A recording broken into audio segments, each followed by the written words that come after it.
Oggi è la giornata mondiale del rifugiato e Mantova ha aderito in modo molto forte.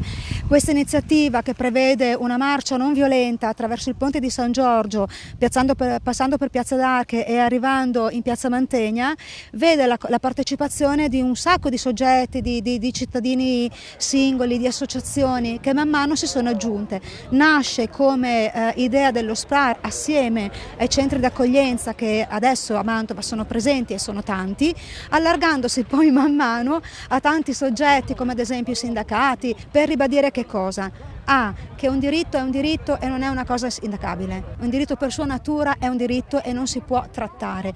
2, che ciò che noi stiamo vivendo adesso, quindi il nostro impegno nell'accoglienza di queste persone che scappano da paesi in guerra, in conflitto, in stato di forte miseria, sono il frutto di un'azione economica e ambientale nata qui nel paese occidentale in cui siamo. Quindi di questa catena di causa ed effetto, ci piace o non ci piace, dobbiamo tenerne conto. C'è, esiste.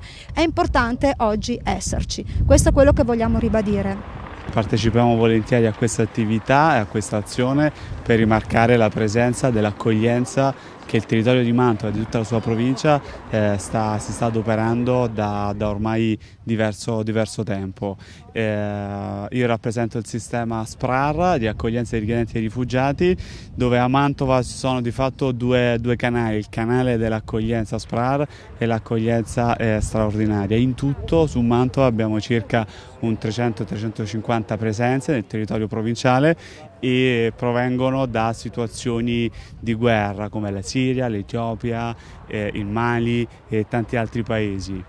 Il nostro compito è quello di accoglierli, di curarli e di seguirli nel loro riconoscimento dei propri diritti riconosciuti dal Trattato di Ginevra e dargli un supporto, uno strumento per una loro autonomia di persone nello sviluppo futuro.